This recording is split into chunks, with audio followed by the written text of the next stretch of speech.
তাতে আমার মনে হয় যে ওর কাজের পরিধিটা তাতেই পরিচয় দিয়ে দেয়। নমস্কার, আমি মৌসুমী চক্রবর্তী। সুরজিৎ সম্পর্কে বলতে গেলে দুটো দিক বলতে হয়, এক ওর প্রফেশনাল দিক আর এক ও ব্যক্তি হিসেবে। ব্যক্তি হিসেবে সুরজিৎ অসাধারণ।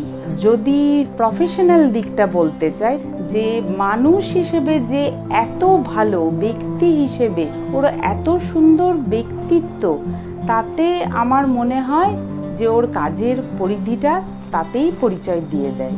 মনে হয় না আলাদা করে আর কিছু বলার আছে ওর কাজের জন্য। কোনো মেমোরেবল এক্সপিরিয়েন্স সেটা হচ্ছে যেটা প্রজেক্ট হৃদয়ার সাথে আমি ওর ওখানে গেছি, অদ্ভুত অসাধারণ লেগেছে। মানে ওর যে এই ধরনের কাজগুলো, সেগুলোকেও আমি সাবাসি দিতে চাই। ও সুস্থ থাকুক, ও ভালো থাকুক, সফল হোক, আরও উন্নতি করুক।